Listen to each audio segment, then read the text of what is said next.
This is part B of the Khudeelaar television channel being broadcast under the banner of Baby Angel Geronimo editions on Khudeelaar television channel on the internet, not on satellite, not on terrestrial, not on cable platforms. Baby Angel Geronimo was born about 10 years ago in New Zealand and lovingly raised by a woman, Leonie Walker. For the rest of our lives, we'll regret having allowed to be invited to England. And in England, South Gloucestershire is the place where Baby Angel was provided a home by the woman, his English British mum, Helen MacDonald. Between the two of them, Helen MacDonald and Baby Angel Geronimo, have created and are continuing to create a unique episode in history of the degeneration of the United Kingdom, the desperate lack of fairness, lack of basic decency, lack of basic care, basic compassion, evident in the behavior of the criminals in control of UK DEFRA, aided and abetted by the criminal congenital liar Boris Johnson and their colluders in the media, specifically including the corrupt, overpaid son of Nigel Lyle's son, Dominic Lyle's son, and the midget editor of the Private Lie, Ian Pissoff. All of them have been exposed as being unfit to be allowed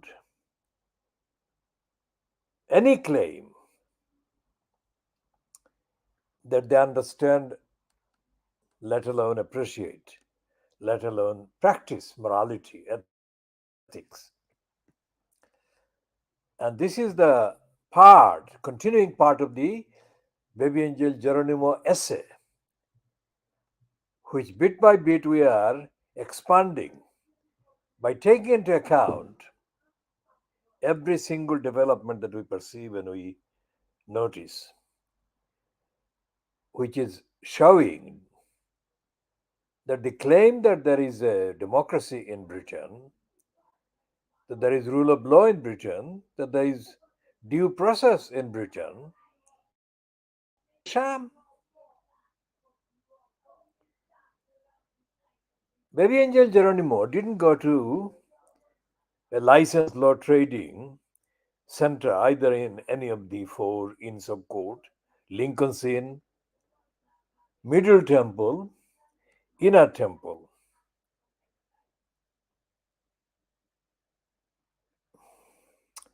or Gray's Inn, nor did he go to the University of Law. But the empirical evidence that the Baby Angel Geronimo has been gathering unintentionally, because Helen MacDonald, in good faith, absolutely in good faith, decided to for criminals whom she did not think were criminals at that time should be given evidence that Baby Angel Geronimo was not infected with any bovine tuberculosis. So she went through the process and let them test Baby Angel Geronimo in the good faith that they would test Baby Angel Geronimo truthfully. But they didn't.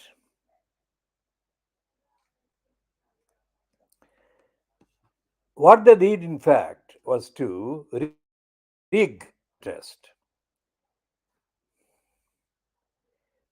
intentionally, right from the beginning, with the program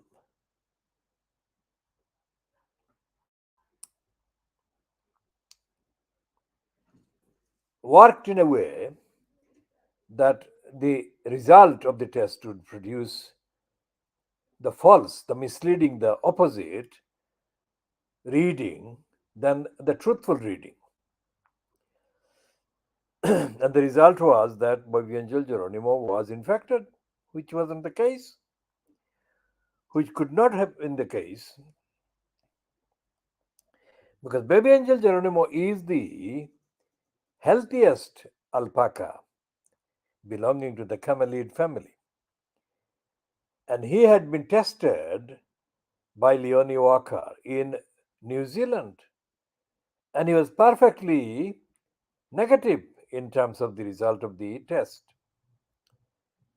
The test was done as part of the protocol that had to be complied with before a creature like the baby angel Geronimo would be allowed to travel from one country or one continent to another. That was the reason. The reason for the test of baby angel Geronimo in New Zealand was nothing to presumption that he might have been infected. It was to comply with the protocol, the formality.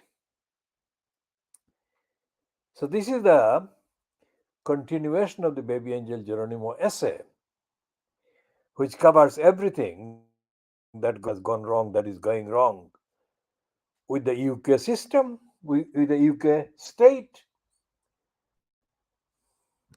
There is a piece that I have not properly kind of diagnosed in the Sunday Times of the 1st of October on page 11. It says, "This is the news at 10 headliner to replace Hugh, that is Hugh Edwards. It's Clive Myrie." But the way the Sunday Times is reporting the promoted Clive Myrie is totally stinking. Clive Myrie, in the caption, is described as having reported from the Kurdish front line in Iraq in the fight against Islamic State in 2014. Now, that is a loaded caption, absolutely loaded, corrupt, stupid, ignorant, false. Clive Myrie may have reported from that, but his reporting from the Kurdish front line does not constitute evidence that Clive Myrie is not a slave, a mental slave, that is, a willing slave. So, what they're doing, they're going to install Clive Myrie in the seat occupied previously for too long by Hugh Edwards. Now, before going into any other aspects of this sickness, sick making story, let me say something about Hugh Edwards. When Edwards was deployed during one of the elections in USA elections, presidential elections in the USA, the first thing, the only thing that I noticed or I actually was aware of was the intellectual void, vacuum, absolute intellectual void and vacuum that this Hugh Edwards represented. And he still does. Hugh Edwards does not represent any intellectual substance. So, why are the British media going over the top and promoting the presenter of a news? The presenter of a news is not a substantial contributor to the actual events that they are reading about.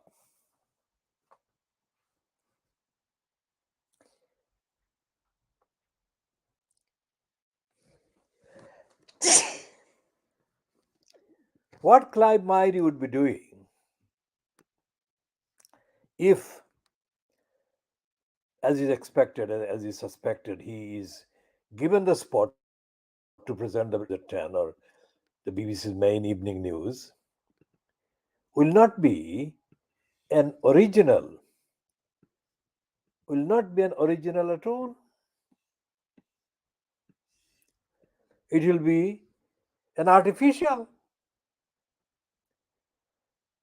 as has Clive Myrie's entire career in the BBC before the camera has been. He is not, he is not, and has not, and cannot be expected to diagnose, tell the truth about the racism in the BBC, racism in the British society, racism in the persistent imperialistic occupational presence in Iraq under whatever guise and disguise the presence is operated and maintained. Clive Myrie would never be allowed, nor would be expected, to accept that the actual relationship between the BBC and the Western media and the parts of the world where Muslims are the main majority is dominated by the agenda, the narrative of the crusade. And the narrative of the crusade is the purpose to destroy Muslims as a community, to destroy Islam as a leading faith in the area, in the actual agenda, actual forces that actually set the agenda in the area. In his career as the BBC's reporter various parts of the world, Clive Myrie has never questioned racism, never questioned imperialism, never questioned the artificial kind of pretenses that are regularly deployed to justify imperialistic presence and incursions into other people's countries and societies. So this Sunday Times news on page 11 of the 1st of October 2023, this is the news at 10 headliner to replace Hugh Edwards. Clive Myrie is a complete sham. Anyone who wants to know just how shallow and corrupt and empty George Alagit's role as the presenter of BBC 6 o'clock news was, all they need to do is to go through say a dozen items that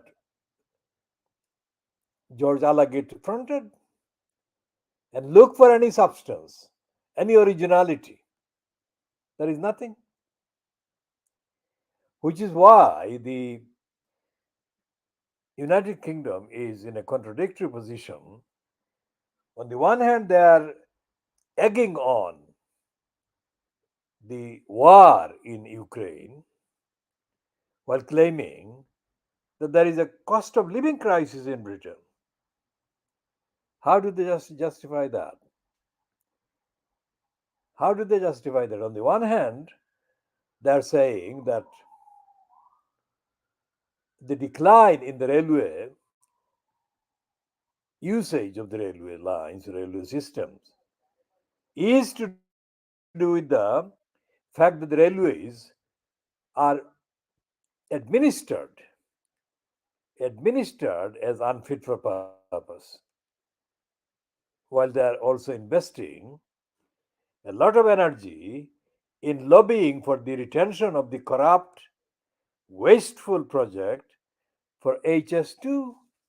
They're opposing the inevitable scrapping of the lag from Birmingham to Manchester by saying that that would represent, it will not, but that would represent the denial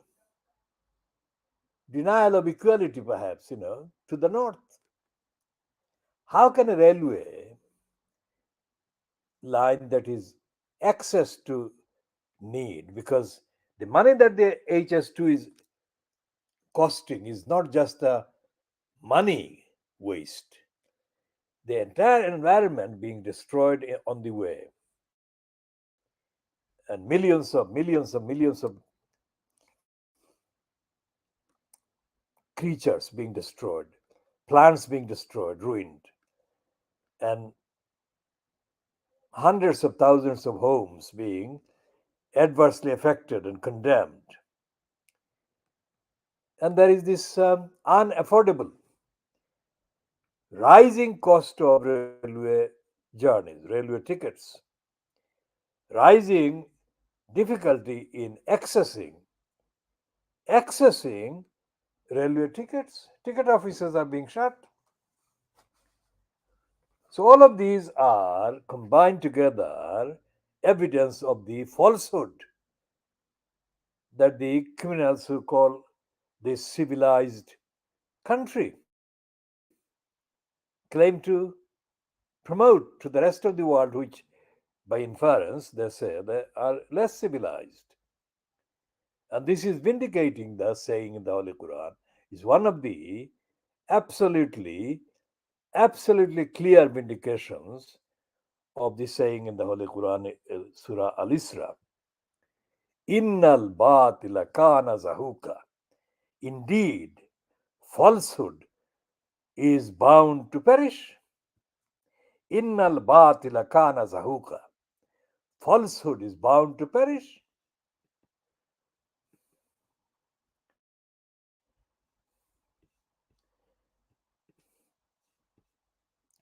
Now, the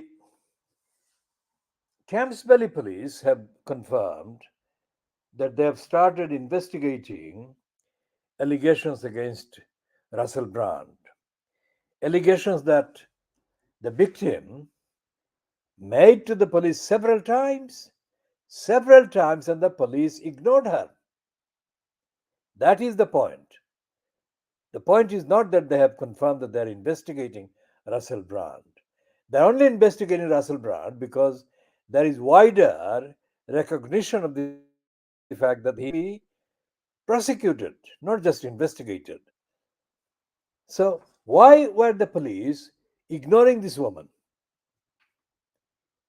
She complained to the police several times. Let's go to the story that we can access about the Thames Valley police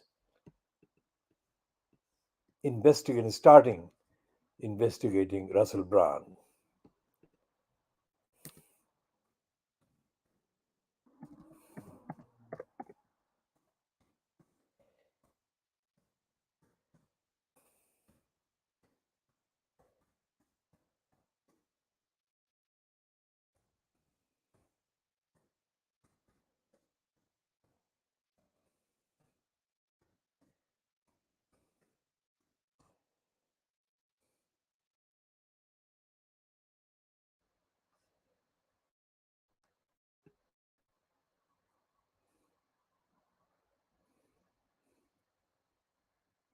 So, this is the piece by the independent.co.uk online,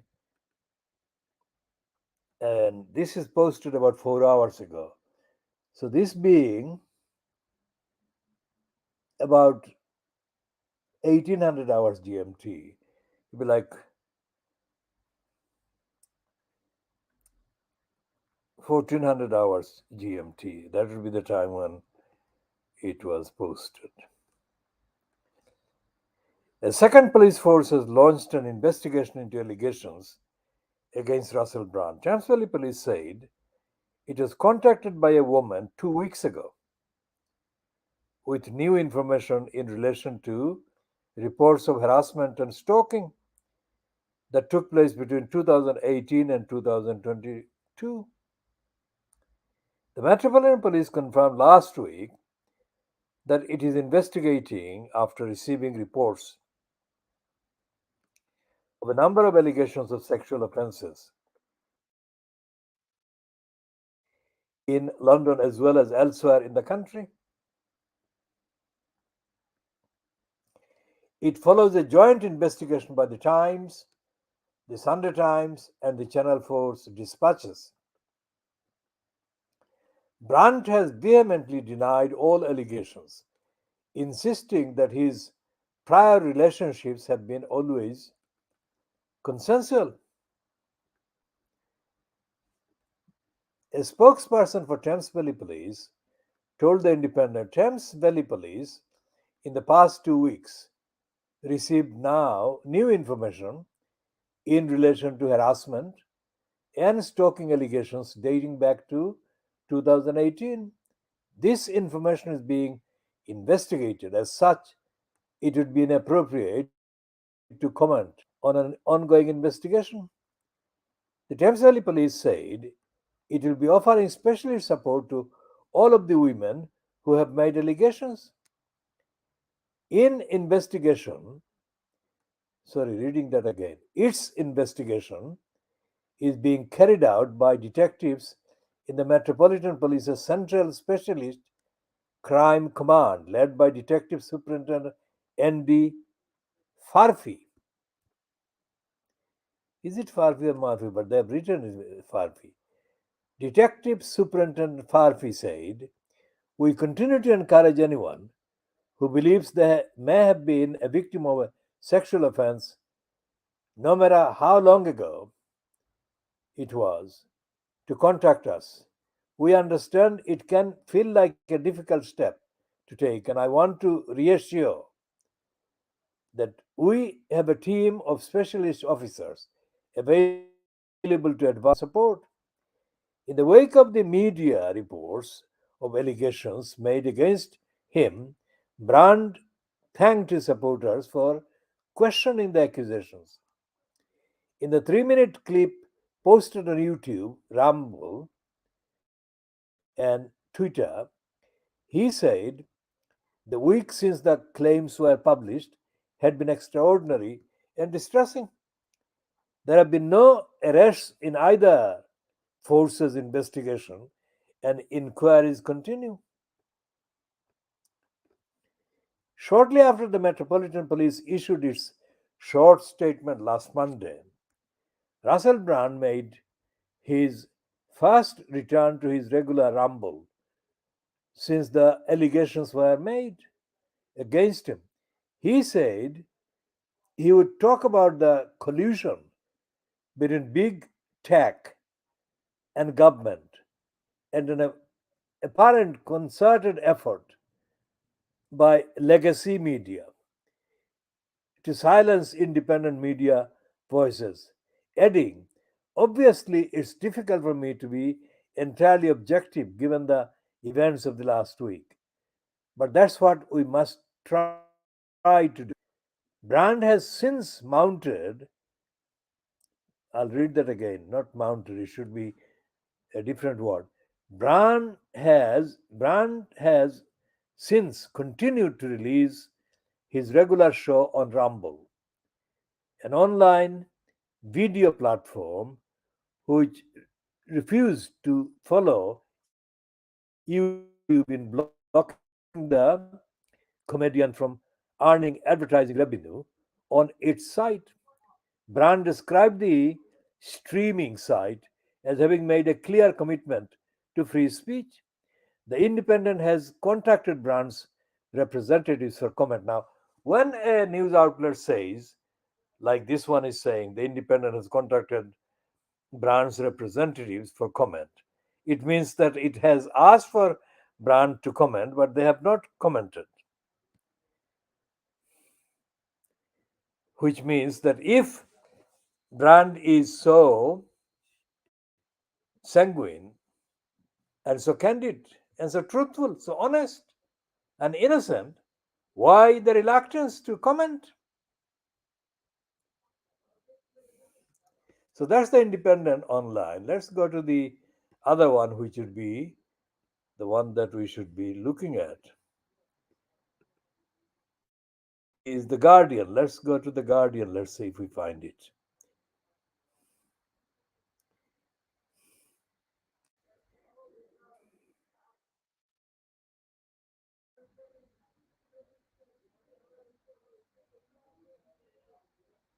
Why am I looking for the Guardian one?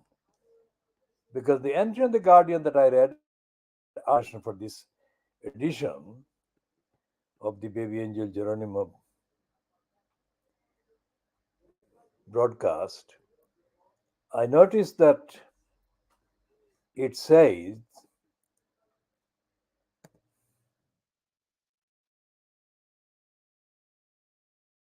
that the woman in Thames Valley complained to the police against Russell Brand, and the police ignored her. That is the thing that I want to find again in the Guardian piece online.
So this is the piece that the Guardian is running.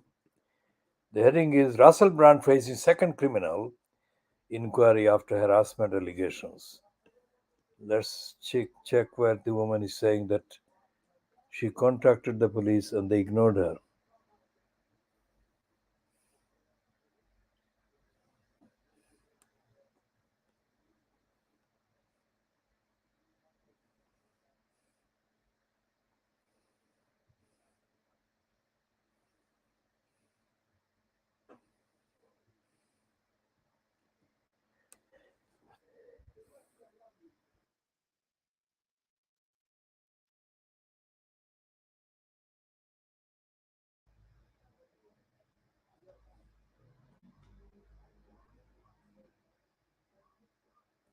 All right, this is the sentence that I was looking for. The woman reported her allegations to Thames Valley Police numerous times between 2018 and 2022, but no further action was taken. Brand had also accused the woman of harassment against him in 2017, according to the BBC. The woman reported her allegations to Thames Valley Police numerous times between 2018 and 2022, but no further action was taken. Now, what is the reason for the BBC saying that Brand also accused the woman of harassment against him? Why didn't he repeat that? Why didn't he take her to court? Why didn't he take her to court?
Now, the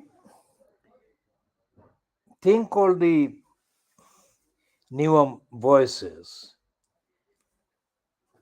edited by Adrian White, has got a piece of apology on behalf of and propaganda on behalf of Russell Brand. Let's go to the piece.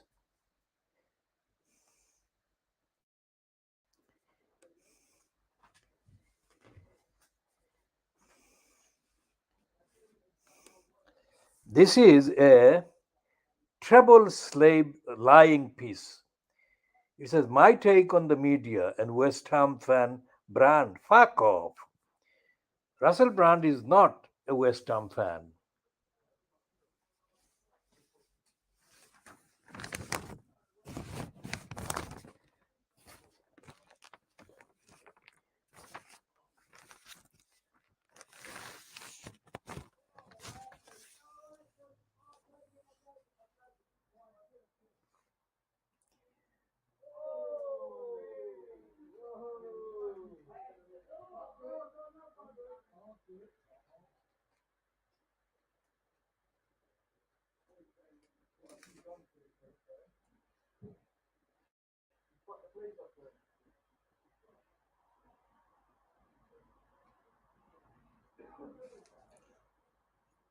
This is a piece promoting Russell Brand and attacking the reports in the media against Russell Brand on his rape and sex abuse.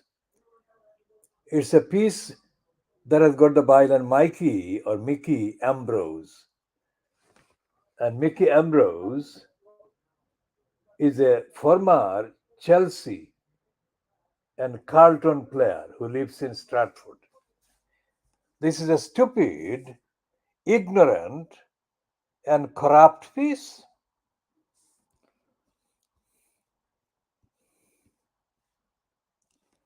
Why is Adrian White doing this? We shall investigate.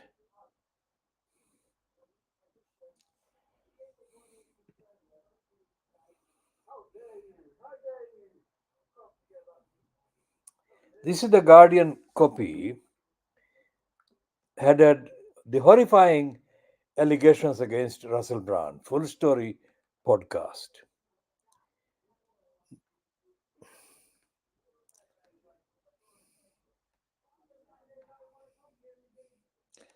And one of the things it says is Russell Brand's public persona has always been outrageous, controversial, and sexually explicit. Yet, despite multiple fails or falls from grace, he became a ubiquitous presence in the British media as a television and radio presenter and comedian.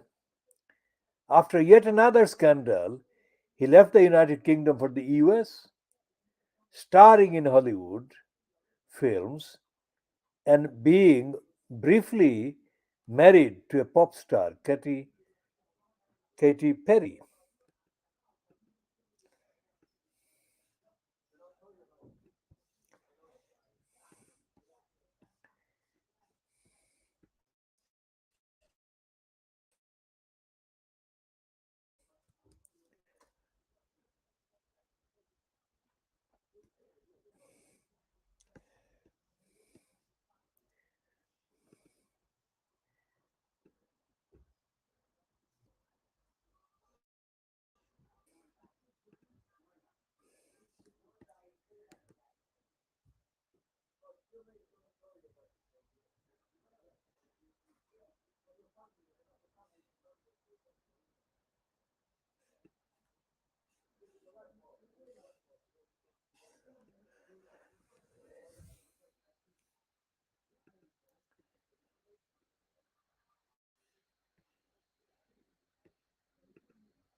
But now he has been accused of rape, sexual assault, and emotional abuse. Allegations against him come from a number of women, one of whom says Brand started a sexual relationship with her when she was 16 that spanned 7 years. Nosheen Iqbal hears how, alongside serious assaults, former colleagues say his inappropriate behavior on and off air went unchallenged. The senior news reporter Alexandra Topping charts Brand's pivot to broadcasting on YouTube. He denies the allegations, and Topping explains why many of Brand's followers believe his alternative views mean there is a conspiracy to bring him down. And the archive includes Channel 4's dispatches, BBC Radio 4, Women's Hour, YouTube.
And on Donald Trump, 2 minutes ago, there is a piece on The Guardian: Trump fraud trial. Judge to determine damages. While it appears legal team did not submit request for jury trial. And Donald Trump's New York fraud trial threatens business career.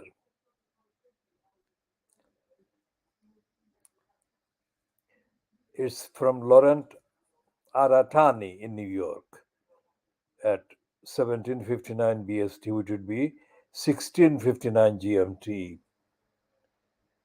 And Donald Trump arrived at a New York court just a few miles south of Trump Tower on Monday for the first day of a fraud trial that could see the former president and his family business paying hundreds of millions of dollars in damages. And that has already threatened to end his business career in the city where it started. The New York Attorney General, Letitia James, has accused Trump of using false and misleading financial statements from 2011 to 2021, that is 10 years, to make himself and his businesses wealthier, helping him broker deals and obtain financing. Based on her office's 3 year investigation, James is arguing that Trump owes at least $250 million for committing fraud. A mass of television cameras and reporters lined up outside the courthouse anticipating arrival of Trump. This is a continuation of the single greatest witch hunt of all time. He is increasingly sounding like Idi Amin. Trump said as he headed into court. He said his financial statements were phenomenal, called James, who is black, a racist and a horror show, and said the case was being overseen rogue judge. My message is simple. No matter how powerful you are, no matter how much money you think you may have, no one is above the law, James said outside the court. During the 3 year investigation, James found that Donald Trump exaggerated the value of 23 of his properties and assets to the tune of hundreds of millions or even billions of dollars. Trump used these financial statements to obtain favorable loans and make his net worth appear higher than it actually was. The trial is a benchmark. I'll read that again because I've wrongly read one word. The trial is a bench trial, meaning there will be no jury. The New York Supreme Court Justice Arthur Engoron, who is presiding over the case, will be the sole decider. Because this is a civil trial, Trump will not be sent to prison if he is found guilty, nor does he have to make an appearance in court. In his opening remarks, Engoron said that while he is someone who knows a little about a lot of things. One thing I know about is the legal definition of fraud. Engoron outlined the components of fraud, including knowledge that a statement is false and justifying lies. State prosecutor Kevin Wallace outlined the government's case again. Wallace said that Trump and the other defendants violated the law by presenting the statements as true while knowing they were false. Innal Baatila Kaana Zahooqa. They claim they weren't involved in the valuation process, Wallace said, but there is ample evidence of intent. Now, this is like the DEFRA rigging the test on baby angel Geronimo, knowing that the test was false, the tests were false, and still claiming that the tests were true. Innal Baatila Kaana Zahooqa. Speaking for the Trump, defense attorneys Christopher Kais and Alina Habba showered praise on Trump and said that the lenders were grateful to have done business with him. President Trump has made billions of dollars building the most successful real estate empire in the world, Kai said. The financial statements represent a fraction of the overall business transaction, of the overall business empire. There were no unjust profits and there were no victims, Kai said. Things have not gone well for the Trump camp so far. Last Tuesday, Engoron found Trump guilty of fraud, saying that documents submitted as evidence showed persistent use of family financial statements. Trump, he said, was working within a fantasy world, not a real world. Innal Baatila Kaana Zahooqa. Engoron said in his ruling that the Attorney General's office will have to provide evidence of some component of intent and materiality in Trump's fraudulent financial statements, meaning proof that he intentionally inflated his assets for financial gain.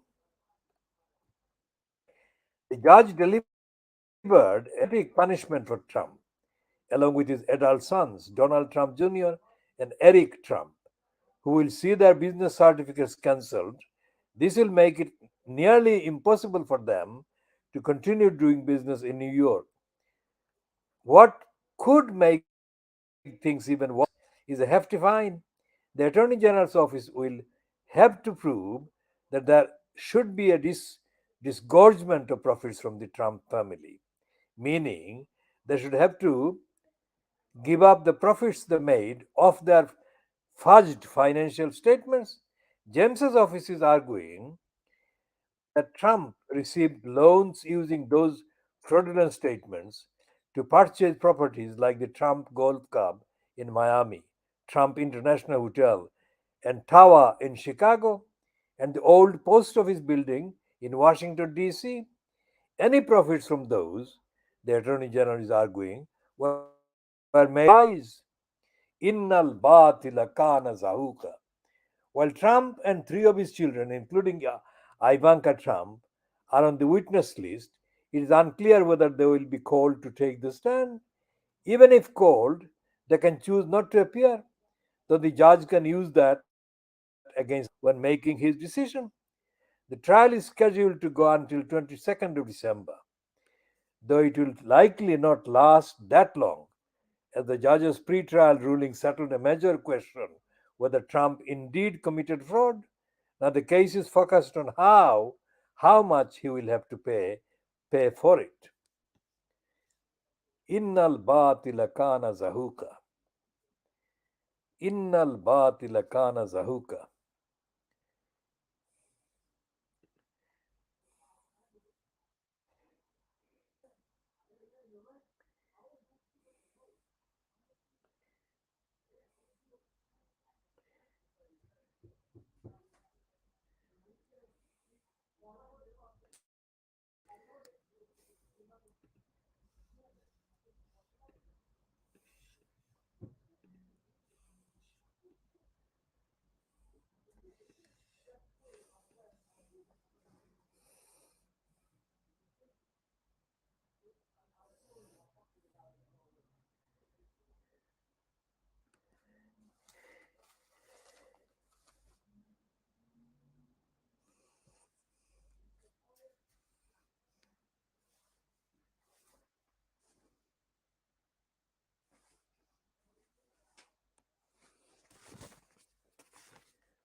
So we shall be continuing on the theme of Innal Baatila Kana Zahooqa under the banner of Baby Angel Geronimo essay.